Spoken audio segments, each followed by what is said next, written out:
Hi. നമ്മുടെ വീട്ടിലേക്ക് വാങ്ങേണ്ട ഏറ്റവും ഇമ്പോർട്ടൻ്റ് ആയിട്ടുള്ള പ്രൊഡക്റ്റിൽ ഒന്നാണ് റെഫ്രിജറേറ്റർ എന്നുള്ളത്. ആ റെഫ്രിജറേറ്ററിൻ്റെ ഉള്ളിലെ ഏറ്റവും വലിപ്പം കൂടിയ ഏറ്റവും സൗകര്യമുള്ള പ്രൊഡക്ട്സാണ് ആക്ച്വലി ഡയോസ് എന്ന് വിളിക്കുക. അല്ലെങ്കിൽ side by side, French door എന്ന് വിളിക്കുന്ന ഈ പ്രൊഡക്ട്സുകൾ. സോ ചില ആളുകൾ ഇപ്പോഴും പണ്ടൊക്കെ പറഞ്ഞിരുന്നത് എങ്ങനെയെന്ന് വെച്ച് കഴിഞ്ഞാൽ ഒരു 5-8 ആളുകൾ 10 ആളുകളുള്ള സ്ഥലത്തേക്കൊക്കെയാണ് നോർമലി ഇത്രയും വലിയ റഫിൻ്റെ ആവശ്യമുള്ളൂ എന്ന് പണ്ട് പറയാറുണ്ട്. പക്ഷെ ഇപ്പോൾ ഒരുപാട് പേര് അതിൽ മാറിയിട്ടുണ്ട്. കാരണം ഇതിൻ്റെ ആക്ച്വൽ യൂസേജ് മനസ്സിലാക്കി കഴിയുന്ന സമയത്ത് ലോങ്ങർ ടൈമിലേക്ക് നമ്മൾ നോക്കുന്ന സമയത്ത് ഉറപ്പായിട്ടും ഒരു വലിയ ഫ്രിഡ്ജ് അല്ലെങ്കിൽ ഒരു വലിയ ഡയോസ് വേണം എന്നുള്ളൊരു കോൺസെപ്റ്റിലേക്ക് ഇപ്പോൾ ആളുകൾ മാറുന്നുണ്ട്. സോ ഏറ്റവും ഇമ്പോർട്ടൻ്റ് ആയിട്ടുള്ള കാര്യം, ഇപ്പോൾ നിങ്ങൾക്ക് ഒരു റഫ് ഓൾറെഡി വീട്ടിലുണ്ടെന്ന് വിചാരിക്കുക. ആ റഫ് വാങ്ങിച്ചു കൊണ്ടുവന്ന സമയത്ത് നമ്മൾ നോർമലി കേട്ടൊരു വാചകം ഉണ്ടാവും, എന്തിനാണ് മോനെ ഇത്രയും വലിയൊരു പ്രൊഡക്റ്റ് വാങ്ങിച്ചിട്ടുണ്ടെന്ന്, ഇതിൻ്റെ ഉള്ളിൽ എന്ത് വെക്കാനാണ്. കാരണം മിക്ക ആളുകളുടെ കോൺസെപ്റ്റ് അത്രയും വലിയൊരു സ്പേസ് കാണുമ്പോൾ അതിലൊന്നും വെക്കാൻ ഉണ്ടാവില്ല എന്നുള്ള രീതിയിലായിരിക്കും. പക്ഷെ അതേ റഫ് ഒരു 1-2 ആഴ്ച കഴിഞ്ഞ് നമ്മൾ തുറന്നു നോക്കുമ്പോൾ ഒരു ഇഞ്ച് സ്ഥലം, ഒരു മുട്ട വെക്കാൻ പോലും സ്ഥലം ചിലപ്പോൾ അതിൽ ബാക്കി ഉണ്ടായെന്ന് വരില്ല. കാരണം ഇപ്പോഴും പല ആളുകൾക്കും ഇതിൻ്റെ ഉപയോഗം, അതായത് ഇത്ര നല്ല സ്പേസ് വരുന്ന സമയത്ത് അതിനെന്തിനെല്ലാം നമുക്ക് ഉപയോഗിക്കാൻ പറ്റും എന്നുള്ളതിനെക്കുറിച്ചുള്ളൊരു ധാരണ കുറവുണ്ട് എന്നുള്ളതാണ് സത്യം. സോ അടുത്ത തവണ നമ്മളൊരു റെഫ്രിജറേറ്റർ വാങ്ങിക്കാൻ പോകുന്ന സമയത്ത് എന്തുകൊണ്ട് ഒരു സൈഡ് ബൈ സൈഡ് അല്ലെങ്കിൽ ഡയോസിലേക്ക് മാറണം എന്നുള്ളതിനെക്കുറിച്ചുള്ള ഒരു 5 കാര്യങ്ങൾ നമുക്ക് നോക്കാം. അതിൽ ഒന്നാമത്തെ പോയിന്റ് എന്താണെന്ന് വെച്ച് കഴിഞ്ഞാൽ ഒബ്വിയസ്ലി ഇതിൻ്റെ ലുക്സ് ആണ്, എസ്തെറ്റിക്സ് ആണ്. സോ പണ്ടെല്ലാം നമ്മുടെ റഫ് വെച്ചുകൊണ്ടിരുന്നത് നമ്മുടെ കിച്ചൻ്റെ ഉള്ളിലായിരുന്നു. അതിനുശേഷം കുറച്ച് നാൾ കഴിഞ്ഞപ്പോഴത്തേക്കും അത് ഡോർവേയിലേക്ക് വന്നു. ഈവൻ ഇപ്പോൾ അത് ഡൈനിങ് ഏരിയയിലേക്ക് വരെയും നമ്മുടെ റഫ് ചില ആളുകൾ വെക്കാറുണ്ട്. സോ അതിൻ്റെ എസ്തെറ്റിക്സ് അല്ലെങ്കിൽ ലുക്ക് വളരെ ഇമ്പോർട്ടൻ്റ് ആണ്. ഇപ്പോൾ നമ്മുടെ സെറ്റ് ബൈ സെറ്റിൻ്റെ പല കളേഴ്സ് നോക്കണമെങ്കിൽ ലിനൻ വൈറ്റിലാണെങ്കിലും ശരി, അതില്ലെങ്കിൽ ബ്ലാക്ക് ടൈപ്പിലാണെങ്കിലും ശരി, ഇതെല്ലാം നോക്കുള്ള ഒരു ഡോറോട് കൂടിയ പ്രൊഡക്റ്റാണ് തന്നെ. സോ ജസ്റ്റ് 2 തവണ നിൽക്കുന്ന സമയത്ത് നമുക്ക് ഉള്ളിലുള്ള സാധനം കാണാൻ പറ്റുന്നുള്ള രീതിയിലുള്ള ഒരു അടിപൊളി പ്രൊഡക്റ്റാണ്. ഈവൻ ഇങ്ങനത്തെ ഒരു കോൺസെപ്റ്റ്, അതായത് ലുക്സ് വളരെ ഇമ്പോർട്ടൻ്റ് ആണ്, ആളുകൾ ഇത് പുറത്തേക്ക് ഭംഗിക്ക് കൂടി വെക്കാൻ തുടങ്ങിയെന്ന് മനസ്സിലാക്കിയപ്പോഴാണ് മൂടപ്പ് പോലുള്ള പ്രൊഡക്ട്സ് വന്നത്. ഇപ്പോൾ നിങ്ങൾ കാണുന്ന പോലെ തന്നെ ഇതിൻ്റെ ഡോറിൽ ഡിഫറെൻ്റ് ആയിട്ടുള്ള കളേഴ്സ് നമുക്ക് ഇഷ്ടമുള്ള രീതിയിൽ, ഇഷ്ടമുള്ള ടൈപ്പിൽ കൊണ്ടുവരാൻ പറ്റുന്ന രീതിയിലാണ് ഈ പ്രൊഡക്റ്റെല്ലാം ക്രിയേറ്റ് ചെയ്തിരിക്കുന്നത്. സോ ഒന്നാമത്തെ കാര്യം, നമ്മളൊരു പ്രൊഡക്റ്റ് എന്തായാലും വാങ്ങിക്കുമ്പോൾ ഫോർ എ ലോങ് ടൈമാണ് വാങ്ങിക്കുന്നത്. ആ സമയത്ത് എസ്തെറ്റിക്സിന്, ലുക്കിന് ഒരു ഇമ്പോർട്ടൻസ് ഉണ്ട്. കാരണം പല സ്ഥലത്തും ആയിരിക്കും ഈ പ്രൊഡക്റ്റ് വെക്കുന്നുണ്ടാവുക. അതിനോട് ഭംഗിയുള്ള ചേരുന്ന രീതിയിലായിരിക്കണം നമ്മളെപ്പോഴും പ്രൊഡക്റ്റ് വാങ്ങിക്കേണ്ടത്. സോ ഒന്നാമത്തെ കാരണം ഒബ്വിയസ്ലി ഇറ്റ് ഈസ് ലുക്സ്. രണ്ടാമത്തെ കാര്യം നമ്മുടെ പ്രൊഡക്റ്റിൻ്റെ പ്ലേസ്മെൻറ്റിൻ്റെയാണ്.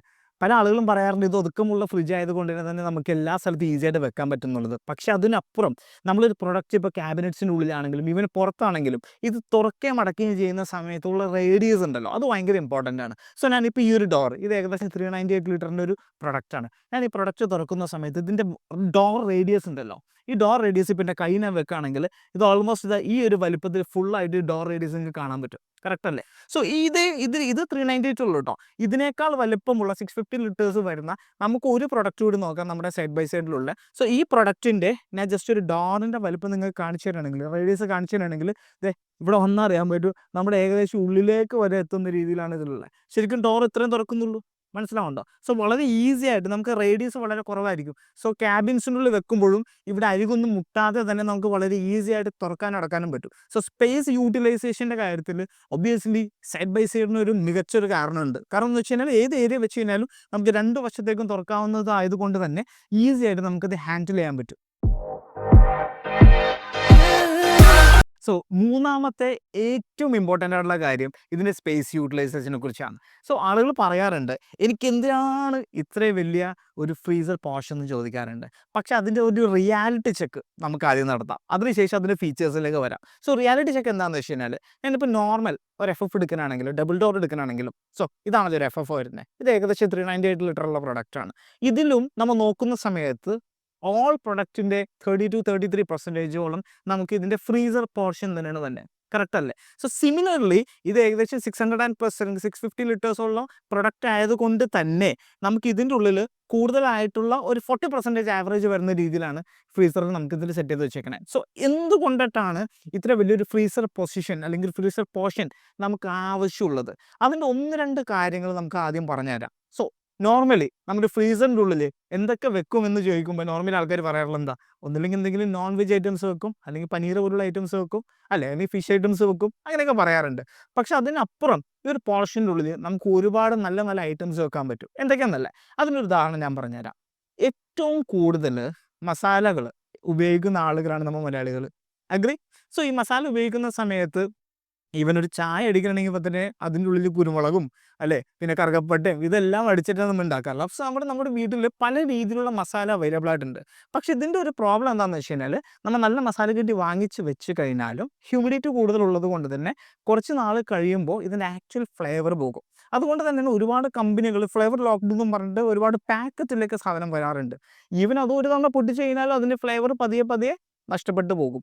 ഇത് പോകാതിരിക്കാനും ഇതൊന്നും പെട്ടെന്ന് നശിക്കാതിരിക്കാനും വേണ്ടിയിട്ടാണ് ബേസിക്കലി എന്താ ചെയ്യണമെന്ന് വെച്ച് കഴിഞ്ഞാൽ, എയർ ടൈറ്റ് കണ്ടെയ്നേഴ്സ് ഉണ്ടല്ലോ, അതിൻ്റെ ഉള്ളിൽ നമ്മൾ ഈ പ്രൊഡക്റ്റ് ഇട്ട് ഈ ഒരു ഫ്രീസർ പോർഷൻ്റെ ഉള്ളിൽ നമുക്ക് വെക്കാൻ പറ്റുവാണെങ്കിൽ അതിന് ലോങ്ങർ ലൈഫ് കിട്ടും. അതുപോട്ടെ, ഈവൻ ബിസ്ക്കറ്റ് ആണെങ്കിലും നംകീൻസ് ആണെങ്കിലും ഡേറ്റ്സ് ആണെങ്കിലും ഇനി അതല്ല നമ്മുടെ ഡ്രൈ ഫ്രൂട്ട്സ് ഉണ്ടല്ലോ, ഇങ്ങനത്തെ ഐറ്റംസ് ഒക്കെ ആണെങ്കിലും നമുക്ക് വളരെ കാലം കേടുകൂടാതെ നമുക്ക് ഈ ഏരിയയിൽ സൂക്ഷിക്കാൻ പറ്റും. സോ ഫ്രീസർ എന്ന് പറയുമ്പോൾ നമുക്ക് ജസ്റ്റ് ഒരു ഐസ്ക്രീം വെക്കാനോ അതല്ലെങ്കിൽ നോൺ വെജ് ഐറ്റം വെക്കാനോ മാത്രമുള്ള ഒരു ഏരിയ ആയിട്ട് കൺസിഡർ ചെയ്യരുത്. നമ്മുടെ ഏറ്റവും വിലപിടിപ്പുള്ള കുറച്ച് ഐറ്റംസ് ഉണ്ട്, മസാലക്കൊക്കെ ഇതെല്ലാം അറിയാമല്ലോ. ഈ സാധനങ്ങളെല്ലാം വളരെ നാൾ കേടുകൂടാതെ അതിൻ്റെ ഫ്ലേവർ നഷ്ടപ്പെടാതെ നമുക്ക് ഈ പ്രൊഡക്റ്റിനുള്ളിൽ സൂക്ഷിക്കാൻ പറ്റും. അപ്പോൾ ഇത് കൺവേർട്ടബിൾ ആവണമെന്നോ കൺവേർട്ടബിൾ അല്ലാണ്ടാവണമെന്നൊന്നുമില്ല. ഇനി രസം എന്താണെന്ന് വെച്ച് കഴിഞ്ഞാൽ, മിക്ക ആളുകൾക്കും അവരിപ്പോൾ ഉള്ള ഫ്രിഡ്ജ് ശരിക്കും കൺവേർട്ടബിൾ ആണോ ഇല്ലയോ എന്നറിയില്ല. ഇനി അറിയാമെങ്കിൽ തന്നെ അവർ ലൈഫിൽ ഒരു തവണ പോലും ചെയ്തിട്ടുണ്ടാവില്ല എന്നുള്ള സത്യം. സോ ഏറ്റവും ഇമ്പോർട്ടൻ്റ് ആയിട്ടുള്ള കാര്യം ഈ ഫ്രീസറിൻ്റെ പോർഷൻ എങ്ങനെ യൂസ് ചെയ്യാം എന്നറിയലാണ്. സോ വൺസ് അത് അറിഞ്ഞു കഴിഞ്ഞാൽ നമ്മുടെ വീട്ടിനുള്ളിലുള്ള ഇത്തരം പ്രോഡക്ട്സ് വളരെ നാൾ നമുക്ക് എന്ത് ചെയ്യാൻ പറ്റും, കേടുകൂടാതെ സൂക്ഷിക്കാൻ പറ്റും. അതാണ് മൂന്നാമത്തെ പോയിന്റ്. നാലാമത്തെ കാരണം എന്താണെന്ന് വെച്ച് കഴിഞ്ഞാൽ, നമ്മുടെ ഈ പ്രൊഡക്റ്റിൻ്റെ ഉള്ളിൽ ഒരു അടിപൊളി ഫീച്ചർ ഉണ്ട്, ലീനിയർ കൂളിംഗ് എന്ന് പറഞ്ഞിട്ട്. എന്താ linear cooling? So linear cooling എന്താണെന്ന് വെച്ച് കഴിഞ്ഞാൽ വളരെ സിമ്പിളായിട്ട് പറഞ്ഞുതരാം. ഈവൻ നമ്മുടെ ബോഡിയിലാണെങ്കിൽ പോലും നമ്മുടെ ശരീരത്തിലാണെങ്കിൽ പോലും 1 ഡിഗ്രി വ്യത്യാസം വന്നു കഴിഞ്ഞാൽ നമുക്ക് ഒരുപാട് മാറ്റങ്ങൾ വരില്ലേ, അല്ലേ? സോ സിമിലർലി നമ്മുടെ പ്രൊഡക്റ്റിൻ്റെ ഉള്ളിലും ഈ ഒരു റെഫ്രിജറേറ്ററിൻ്റെ ഉള്ളിലും നമ്മുടെ പല രീതിയിലുള്ള ഫുഡും കാര്യങ്ങളും വെക്കുന്നതായതുകൊണ്ട് തന്നെ ഇതിൻ്റെ ഉള്ളിലുള്ള ടെമ്പറേച്ചർ വേരിയൻസ് വന്നു കഴിഞ്ഞാൽ ഇതിൻ്റെ ഉള്ളിൽ വെച്ചിരിക്കുന്ന ഫുഡിനെ അത് ബാധിക്കാനുള്ള ചാൻസ് ഉണ്ട്. അതുകൊണ്ട് തന്നെയാണ് ലീനിയർ കൂളിംഗ് എന്ന് പറഞ്ഞൊരു പ്രൊട്ടക്ഷൻ നമ്മൾ ഇതിന് കൊണ്ടുവന്നേക്കണേ. അതെങ്ങനെയാണെന്ന് വെച്ച് കഴിഞ്ഞാൽ, നമ്മുടെ ഇതിൻ്റെ ഉള്ളിലുള്ള ടെമ്പറേച്ചർ നമ്മൾ ഏത് ഡിസൈർഡ് ടെമ്പറേച്ചറിലാണ് വെച്ചിരിക്കുന്നത്, ആ ടെമ്പറേച്ചറിനേക്കാൾ 0.5 ഡിഗ്രി താഴെയോ മുകളിലേക്ക് പോകാതെ അതിനെന്ത് ചെയ്യും, സ്റ്റഡി ചെയ്ത് വെക്കാനുള്ള ഒരു ടെക്നോളജിയാണ് ലീനിയർ കൂളിംഗ് എന്ന് പറഞ്ഞു കഴിഞ്ഞാൽ. സോ നമ്മുടെ സൈഡ് ബൈ സൈഡിൻ്റെ ഉള്ളിൽ, ഡയോസിൻ്റെ ഉള്ളിൽ, ഫ്രഷ് ഡോറിൻ്റെ ഉള്ളിലെല്ലാം നമ്മൾ ഈ ഒരു ലീനിയർ കൂളിംഗ് ഫെസിലിറ്റി വെച്ചിട്ടുണ്ട്. അതുകൊണ്ട് തന്നെ ഇതിൻ്റെ ഉള്ളിൽ വെക്കുന്ന ഫുഡ് ഐറ്റംസ് ആയിക്കോട്ടെ മറ്റുള്ള ഐറ്റംസ് ആയിക്കോട്ടെ, അതിൻ്റെ life will be very higher. മനസ്സിലാവണ്ട, നമ്മൾ നോർമലിനേക്കാളും കൂടുതലായിട്ട് ലൈഫ് അതിന് കിട്ടും. വേറൊന്നും കൊണ്ടല്ല, അതിന് ടെമ്പറേച്ചറിൽ വലിയ വ്യത്യാസം നമ്മളതിൽ ഈ ലീനിയർ കൂളിംഗ് ഉള്ളത് കൊണ്ട് തന്നെ വരുത്താത്തതുകൊണ്ട്. സോ അതിൻ്റെ നാലാമത്തെ ഏറ്റവും ഇമ്പോർട്ടൻറ്റ് ഫീച്ചർ, നമ്മൾ എന്തുകൊണ്ടൊരു സൈഡ് ബൈ സൈഡിലേക്ക് പോകണം എന്നുള്ളതിന് ഈസ് ലീനിയർ കൂളിംഗ്. ഇനി അഞ്ചാമത്തെ ഫീച്ചർ എന്താണെന്ന് വെച്ച് കഴിഞ്ഞാൽ, നമ്മുടെ പ്രൊഡക്റ്റിൻ്റെ ഉള്ളിൽ വരുന്ന ഹൈജീൻ ഫ്രഷ് പ്ലസ് എന്നുള്ളൊരു ഫീച്ചറാണ്. സോ അതിന് മുൻപൊരു ചോദ്യം എന്താണെന്ന് വെച്ച് കഴിഞ്ഞാൽ, നമ്മുടെ വീട്ടിനുള്ളിൽ നമ്മൾ വാങ്ങിക്കുന്ന പച്ചക്കറികളും അതല്ലെങ്കിൽ ഫ്രൂട്ട്സും ഇതെല്ലാം നമ്മൾ ഒരു സ്ഥലത്ത് തന്നെയാണോ വാങ്ങിക്കുന്നത്? അല്ലല്ലോ. പല നാട്ടിൽ നിന്ന് പല ദിക്കിൽ നിന്ന് വരുന്ന സാധനങ്ങളായിരിക്കും നമ്മുടെ ഫ്രിഡ്ജിൻ്റെ ഉള്ളിലേക്ക് നമ്മൾ വെക്കുന്നത്. ഈവൻ ഗസ്റ്റ് സാധനം വാങ്ങിച്ചുകൊണ്ട് വന്നു കഴിഞ്ഞാൽ നമ്മൾ നമ്മുടെ ഫ്രിഡ്ജിൻ്റെ ഉള്ളിലേക്ക് നേരെ കൊണ്ട് നോക്കും, അല്ലേ? സോ പല രീതിയിലുള്ള ഫ്രൂട്ട്സ് ആണെങ്കിലും പച്ചക്കറികളാണെങ്കിലും ഈവൻ പാക്കറ്റ്സ് ആണെങ്കിലും പല രീതിയിലുള്ള സാധനങ്ങൾ നമ്മുടെ പ്രൊഡക്റ്റിൽ വെക്കാറുണ്ട്. ഇത് വെക്കുന്ന സമയത്ത് ഇതിൻ്റെ ഉള്ളിലുള്ള ഡിഫറെൻറ്റ് ടൈപ്പ് ഓഫ് എയർ ചേർന്നതിന് ശേഷം അത് ബാക്ടീരിയ ഫോർമേഷനുള്ള ചാൻസസ് കൂടുതലാണ്. ഇത് ഇല്ലാതിരിക്കാൻ വേണ്ടിയിട്ടാണ് ഒരു അടിപൊളി ഫീച്ചർ LG ഇതിനുള്ളിൽ വെച്ചിരിക്കുന്നത്, which is known as hygiene fresh plus. So ഇത് ആക്ച്വലി ഒരു മിനി എയർ പ്യൂരിഫയർ നമ്മുടെ റഫിൻ്റെ ഉള്ളിൽ വെച്ചേക്കുന്നത് പോലെ തന്നെയാണ് സെറ്റ് ചെയ്ത് വെച്ചേക്കണേ. സോ ഇതിന് ഗുണം എന്താണെന്ന് വെച്ച് കഴിഞ്ഞാൽ, ഇതിലൊരു ഫാനും UV LED ലൈറ്റും അത് കൂടാതെ ഡിഫറെൻറ്റ് ലെയേഴ്സിലുള്ള ഫിൽറ്റേഴ്സും അവൈലബിൾ ആയിട്ടുണ്ട്. ഇതിന് ഗുണം എന്താണെന്ന് വെച്ച് കഴിഞ്ഞാൽ, ഇതിൻ്റെ ഉള്ളിൽ വരുന്ന എൻറ്റയർ എയറിനെയും പ്യൂരിഫൈ ചെയ്യുക എന്നുള്ളതാണ്. സോ നമ്മുടെ പ്രൊഡക്റ്റ് വെക്കുന്ന പല രീതിയിലുള്ള ഫുഡും മറ്റുള്ള സാധനങ്ങളെല്ലാം വെക്കുന്ന എയറിനെ ഫുൾ ടൈം ഇതെന്ത് ചെയ്യും, ഇത് കംപ്ലീറ്റ്ലി പ്യൂരിഫൈ ചെയ്തുകൊണ്ടിരിക്കും. സോ അതുകൊണ്ട് തന്നെ നമ്മുടെ ഫുഡ്, നമ്മുടെ കഴിക്കുന്ന സാധനങ്ങൾ വെക്കുന്ന ഏരിയയിലെ എയർ എപ്പോഴും ഫ്രഷ് ആയിരിക്കും. ഇത് സർട്ടിഫൈഡ് ആണ്. 99.99% വരും ബാക്ടീരിയ ഫോർമേഷൻ ഇതിന് മാറ്റും, ബാക്ടീരിയാസിന് ഇത് റിമൂവ് ചെയ്യും. അതുകൂടെ തന്നെ ഇതിൻ്റെ ഓർഡർ, സ്മെല്ലും കാര്യങ്ങളും ഉണ്ടാവുന്നത് അതിലൂടെ നമുക്കിത് മാറ്റാനും പറ്റും. അതാണ് നമ്മുടെ അഞ്ചാമത്തെ ഫീച്ചർ. ഇനി ഇതും കഴിഞ്ഞിട്ടില്ല കേട്ടോ. ഇതിലും ഒരു ആഡ് ചെയ്യാനുള്ള ഒരു സാധനം എന്താണെന്ന് വെച്ച് കഴിഞ്ഞാൽ, ഇതിൽ പറയേണ്ട ഒരു വേറെ മികച്ച ഫീച്ചറാണ് ഇതിന് ഡോർ കൂളിംഗ് പ്ലസ് എന്ന് പറഞ്ഞൊരു അടിപൊളി ഫീച്ചർ ഉണ്ട്. സോ നമ്മുടെ കുപ്പികളെല്ലാം നമ്മൾ നോർമലി വെക്കാറുള്ള ഈ ഏരിയയിലായിരിക്കും. കറക്റ്റ് അല്ലേ? സോ നമ്മുടെ ഒരുപാട് വീട്ടിൽ വെക്കുന്ന ഐറ്റംസ് ഈവൻ ചെമ്പ് വരെ ചിലപ്പോൾ ഇതിനുള്ളിൽ വെച്ചും തരും. ബിരിയാണി ചെമ്പ് വരും. സോ അത് വെക്കുന്ന സമയത്ത് ഇതിൻ്റെ ഉള്ളിൽ നിന്നുള്ള എയർ പാസിങ് ഇല്ലാതെ വരും. അതില്ലാതിരിക്കാൻ വേണ്ടിയിട്ട് ഈ ഒരു ഏരിയയിലേക്ക്, ഈ ഒരു ഭാഗത്തേക്ക് കൂടുതൽ തണുപ്പ് കിട്ടാൻ വേണ്ടിയിട്ട് നമുക്ക് ഡോർ കൂളിംഗ് പ്ലസ് എന്നുള്ളൊരു വെൻ്റ് ഇവിടെ വെച്ചിട്ടുണ്ട്. സോ ഇതിന് ഗുണം എന്താണെന്ന് വെച്ച് കഴിഞ്ഞാൽ 35% കൂളർ അല്ലെങ്കിൽ ഫാസ്റ്ററായിട്ട് നമുക്കിതിൽ കൂൾ ചെയ്ത് കിട്ടും. സോ അതുകൊണ്ട് തന്നെ ഇവിടെ വെക്കുന്ന സാധനങ്ങളാണെങ്കിലും വളരെ ഈസി ആയിട്ട് കൂൾ ചെയ്ത് കിട്ടും. ഇതെന്തുകൊണ്ടാണ് ഈ ഡോർ കൂളിംഗ് പ്ലസ് എന്ന് വെച്ച് കഴിഞ്ഞാൽ നമ്മൾ എപ്പോഴും തുറക്കുന്ന സമയത്ത് ഏറ്റവും കൂടുതൽ എയർ ലോസ് വരുന്ന ഒരു ഏരിയ ഇതാണ്. സോ ഏറ്റവും പെട്ടെന്ന് എയർ കൂടുതൽ അല്ലെങ്കിൽ തണുപ്പ് കൂടുതൽ എത്തിക്കേണ്ട ഒരു ഏരിയ ഏതാണ്? ഈ ഒരു ഭാഗത്താണ്.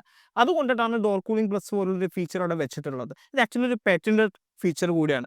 അതുകൊണ്ട് തന്നെ ഇവിടെ ഈ ഏരിയയിൽ ഇരിക്കുന്ന എല്ലാ ഐറ്റംസും നല്ല ചില്ലായിട്ട് എല്ലാ നേരത്തും നമുക്ക് കിട്ടും. ഒരു സംശയവും വേണ്ട. സോ ഞാനിപ്പോൾ ഏകദേശം ഒരു 5 മെയിൻ ഫീച്ചറും ഒരു എക്സ്ട്രാ ഫീച്ചറും നിങ്ങൾക്ക് പറഞ്ഞു തന്നിട്ടുണ്ട്.